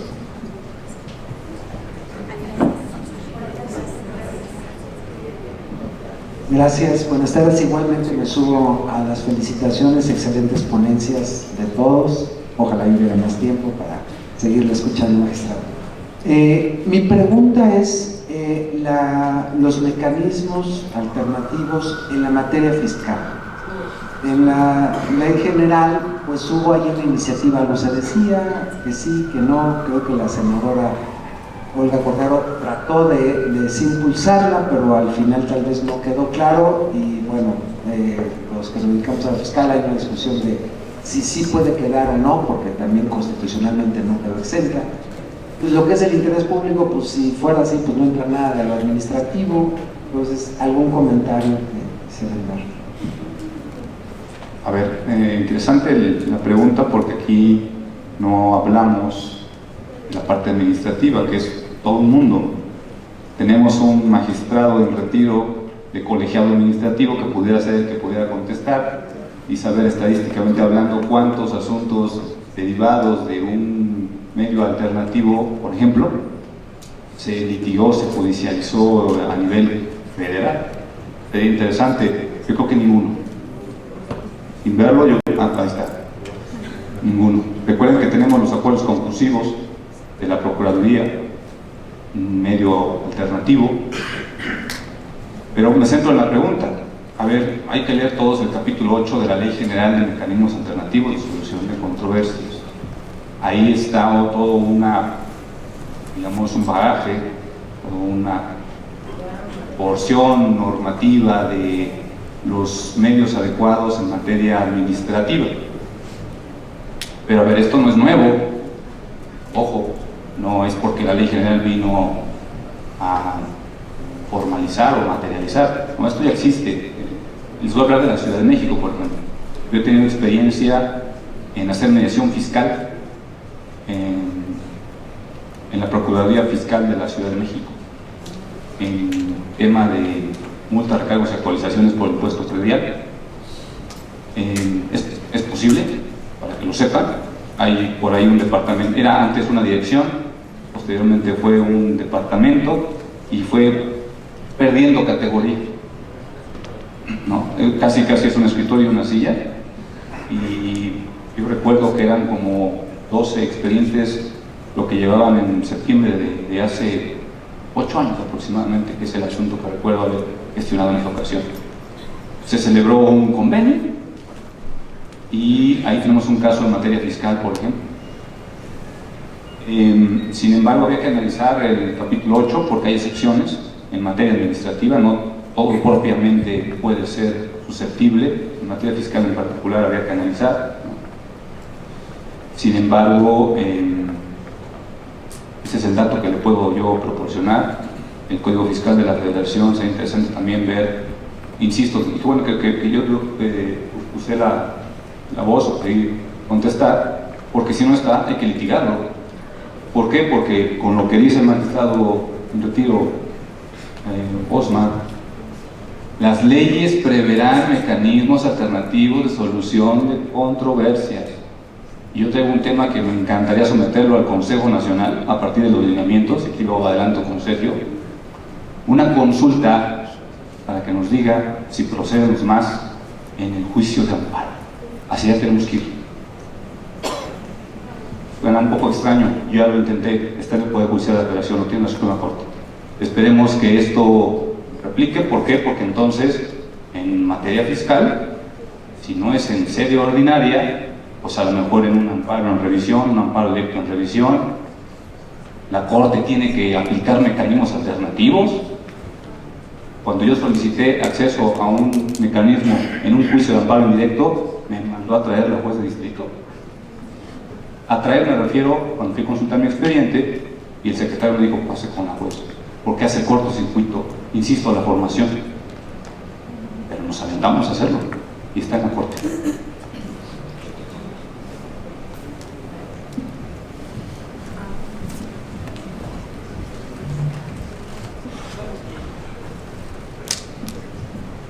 Gracias, muchas gracias. Buenas noches a todos.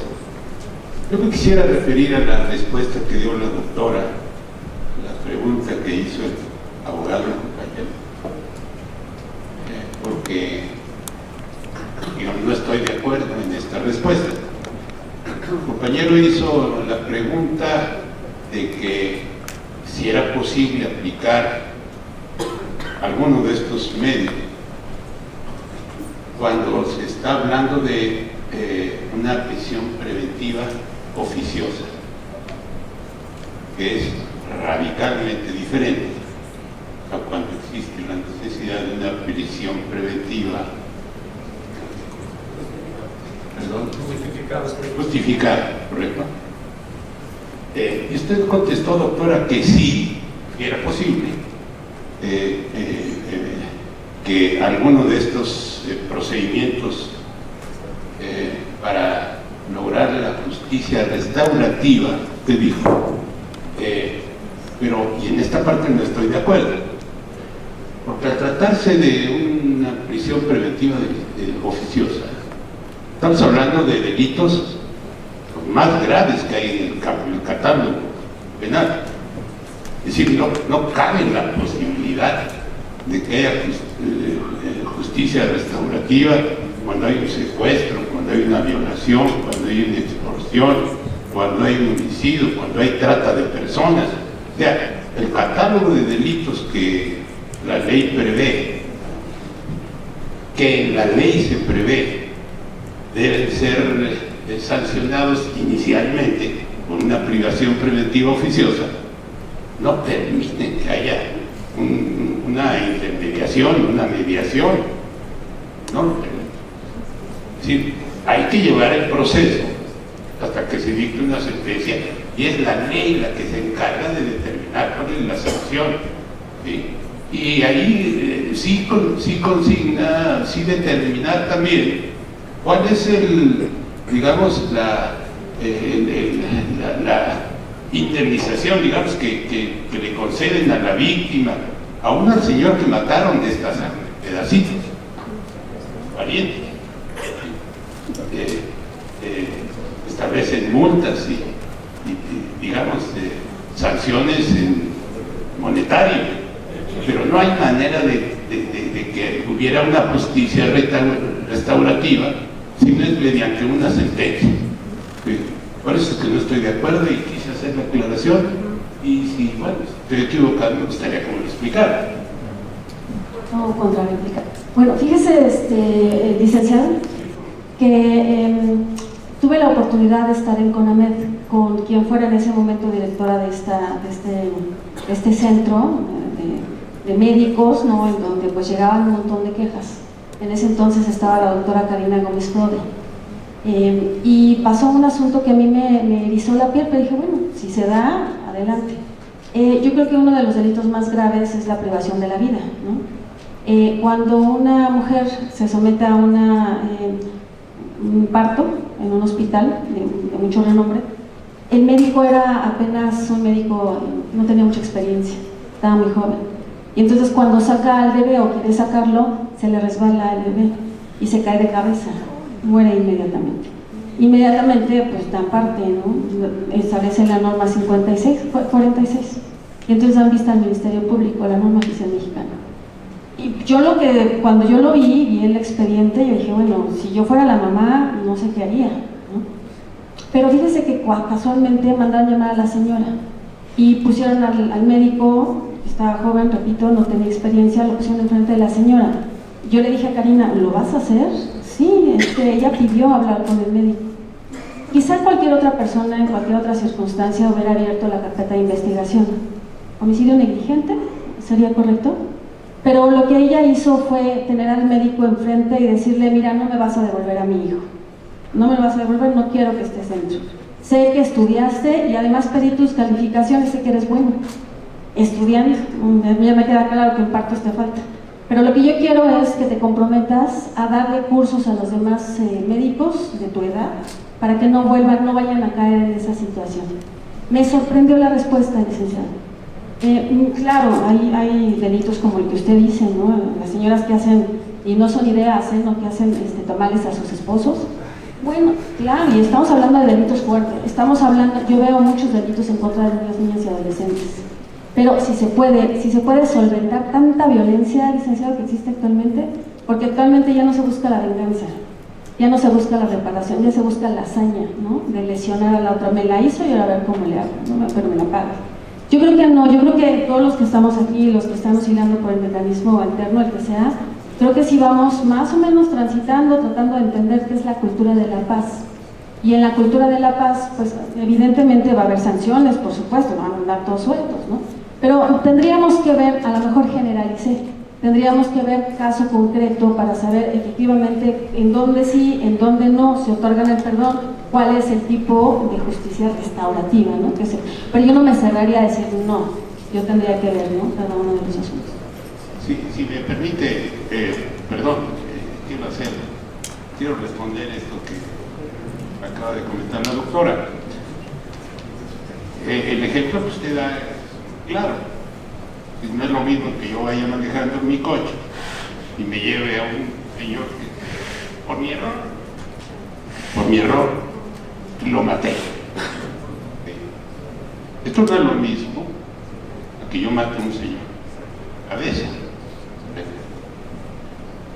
El ejemplo que usted pone es igual que el señor que iba manejando y Dios quiso y, híjole, se llevó a la señora. Y el doctor cometió un delito, sí, pero no es un delito doloso. Y los delitos que están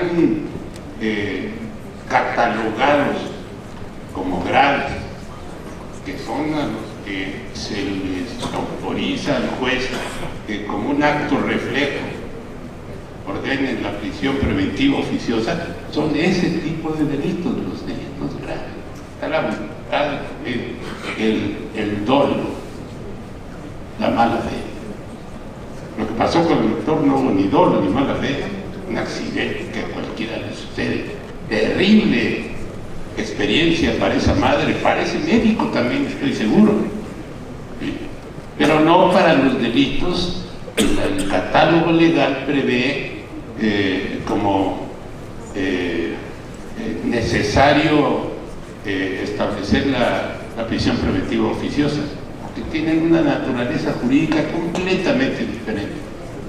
Son a esos casos en donde, en el caso que usted presenta, entiendo perfectamente la justicia restaurativa, pero digamos, no son aquellos desde la Constitución y todo lo demás para abajo se establece que deben ser sancionados de salida, sin que el juez se entere de algo más. El señor llegó judicializado por un homicidio en estas condiciones, va para adentro, oficiosa. El médico que se le cayó el bebé, qué tristeza, qué pena, qué tremenda cosa. Pero esto, ahí no hubo dolo, fue un accidente, no fue una conducta dolosa, y por lo tanto, digo, hay una diferencia, digamos, muy clara, ¿no? Muy concreta. Perdón por eso. Si quiere, doy mi número y seguimos usted y yo. Vamos a hacer una mediación.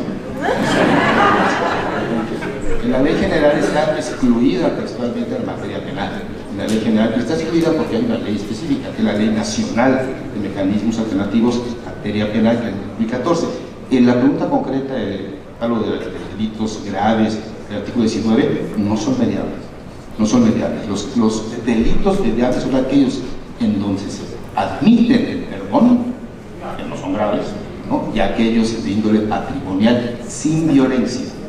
Textualmente lo que dice es un catálogo también limitado. ¿Por qué? Porque para poder mediar necesitas un principio de equilibrio, y en un delito de esta naturaleza hay una asimetría que no permite sentarse en un plano de igualdad en una mesa.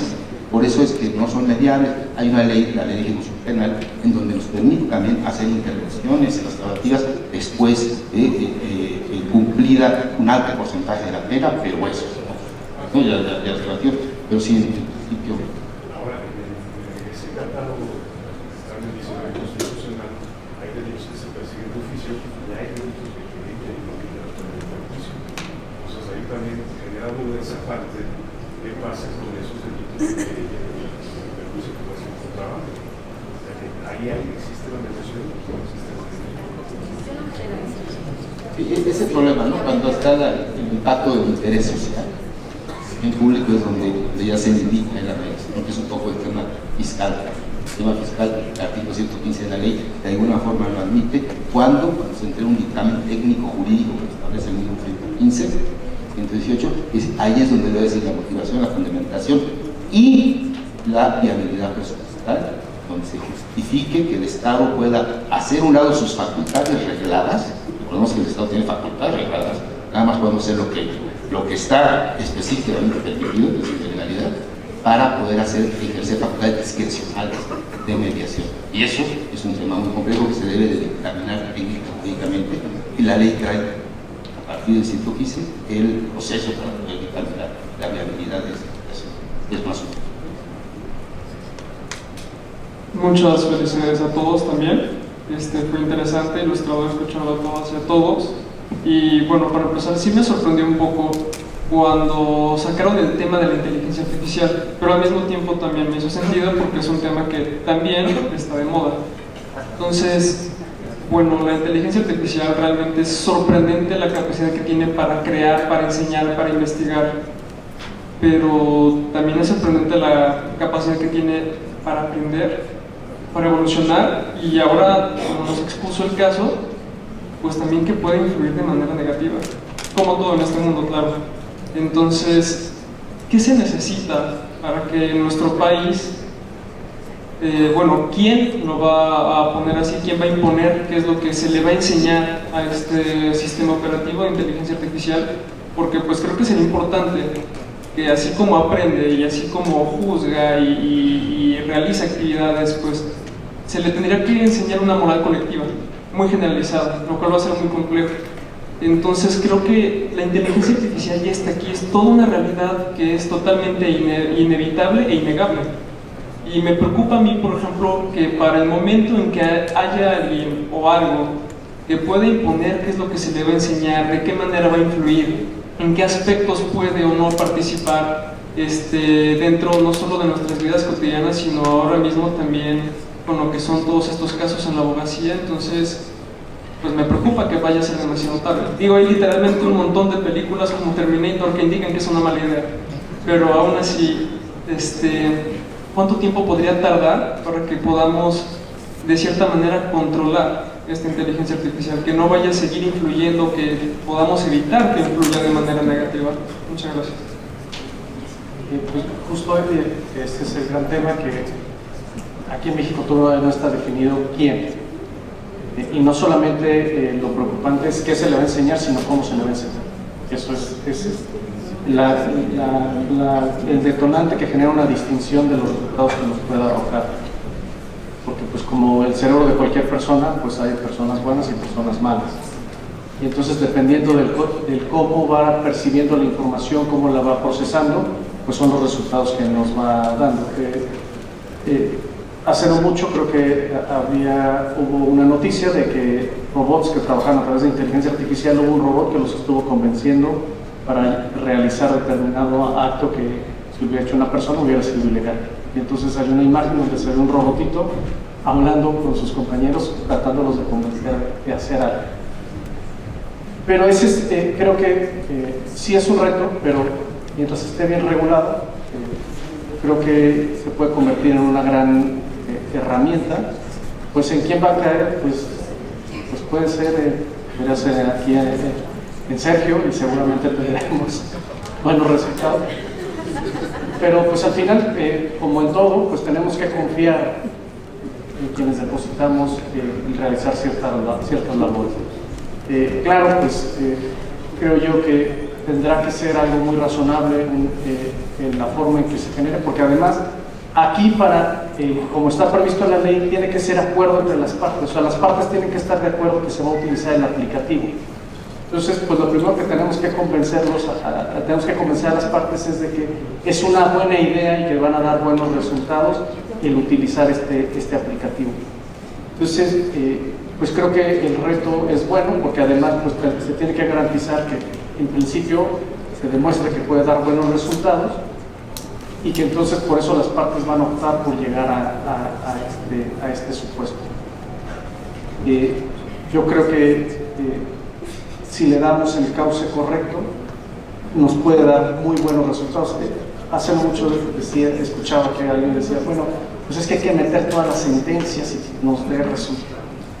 Pues no funciona así, o sea, la tienes que literalmente identificar, o sea, no es lo mismo el cómo piensan 1500 titulares a que si solo un solo titular, un solo juez de distrito, un magistrado de circuito va incorporando sus criterios y va determinando, mira, te voy diciendo que cuando tengo estos hechos, tengo esta respuesta, mi criterio que aplico es este.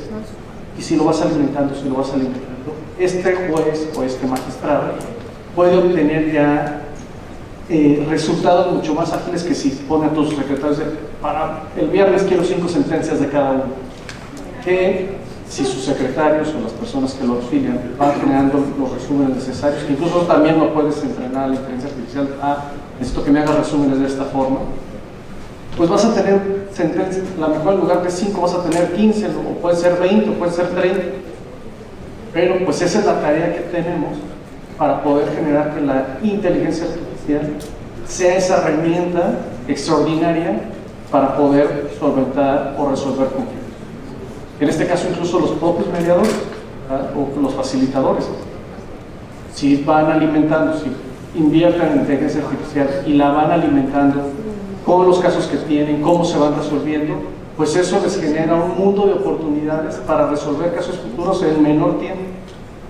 Y claro, aquí yo creo que incluso se puede incorporar bueno, esta persona yo veo que tiene estas características, porque eso también puede. No es lo mismo cuando llegan 2 buenas personas a 2 malas personas a tratar de mediar o conciliar un conflicto. Entonces, es un gran reto, pero si llegamos a utilizarla de manera adecuada, vamos a tener resultados excelentes.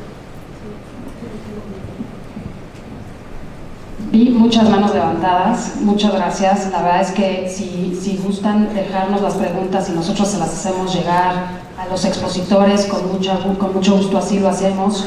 Y de todas formas quedamos con la deuda de hacer una segunda, tercera, cuarta parte, porque este tema es maravilloso y creo que todavía hay muchas cosas que escuchar y aprenderles. Muchas gracias por su tiempo. Y antes de pedirle al presidente de Almujabi pasar a darnos unos diplomas, en una oración, por favor, ¿qué le dirían al público que se tiene que quedar de esta plática?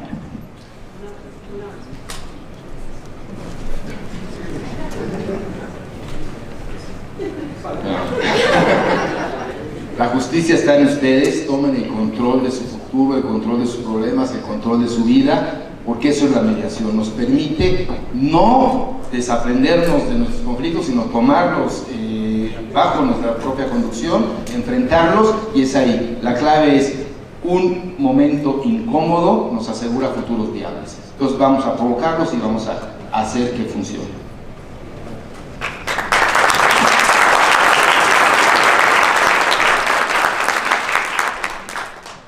Pero no es mía, realmente lo que le puedo decir no es una poesía mía, pero es una frase que me gusta incluso citar en las clases. Y soy yo, ¿verdad? Porque el micro se quiere ir también.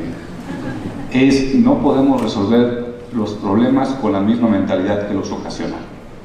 Que tiene aquí coherencia con lo que les estoy diciendo, el tema de tener una nueva manera de resolver conflictos, es Albert Einstein, y no es abogado.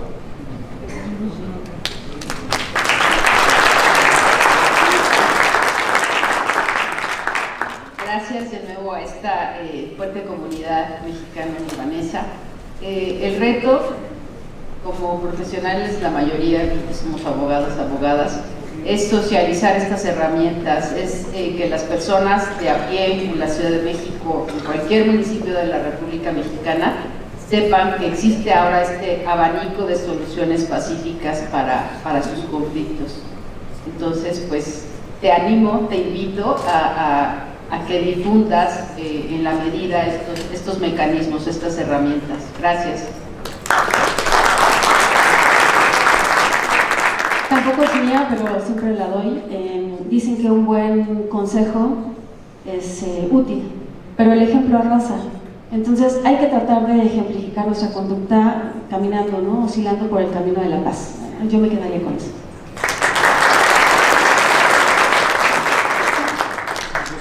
Utilicen la inteligencia artificial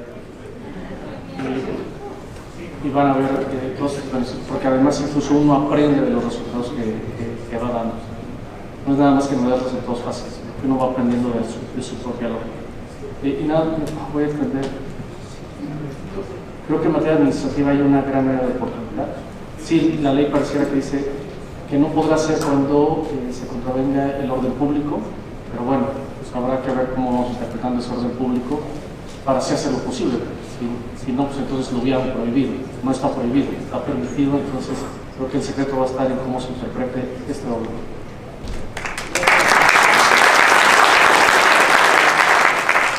Pues ya nada más para concluir y agradecer la asistencia de todos ustedes, que ojalá haya sido esto práctico y que a final de cuentas tenemos una disposición constitucional relevante ya en la ley general en estos mecanismos y la normatividad también aplicable ya en materias específicas. Todo esto es relevante y es un avance definitivo, y espero que coincidamos y logremos ese ensamblaje entre doctrina, principios generales y práctica real. Ese es el objetivo de estas mesas, para intercambiar opiniones y que constituya un mecanismo alternativo de aprendizaje adecuado.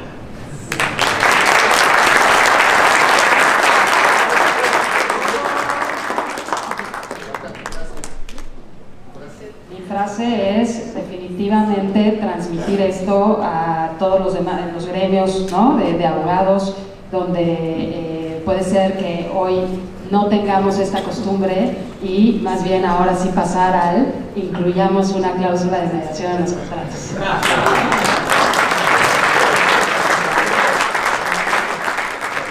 Pues muchas gracias, Liz, por moderar este evento. Muchas gracias a todos los ponentes. Sin duda fue un extraordinario evento y nos vamos a dejar con la tarea de tener un nuevo evento, una segunda versión, porque realmente el público que tuvimos fue extraordinario y gran participación de todos ustedes. Pues me gustaría darles un reconocimiento de parte de la Asociación Jurídica Mexicano-Libanesa Al-Muhami a todos ustedes y de parte del Consejo Directivo de Centro Libanés. Me voy a permitir leer uno y pues yo les estaría dando este reconocimiento a todos ustedes y muy contento de tenerlos en Centro Libanés, en su casa, y son bienvenidos siempre. Muchas gracias. El reconocimiento dice: la Asociación Jurídica Mexicano-Libanesa Al-Muhami AC otorga el presente reconocimiento al magistrado Osmar Armando Cruz Quirós por su destacada participación como ponente en el panel de análisis, retos y oportunidades de los mecanismos alternativos de solución de controversias ante la reforma judicial, Ciudad de México, 5 de marzo del 2025.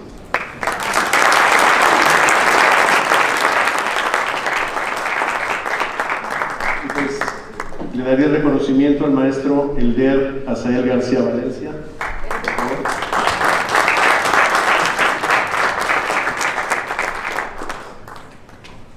a la maestra Diana Campos Pizarro,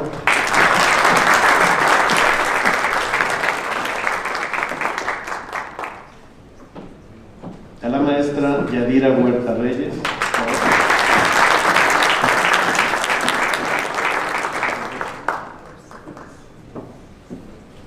al maestro Héctor del Castillo Moreno,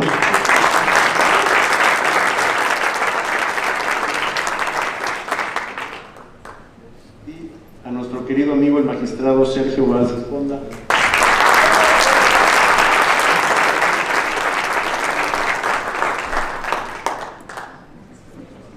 y por último a nuestra querida Lisette Bechara,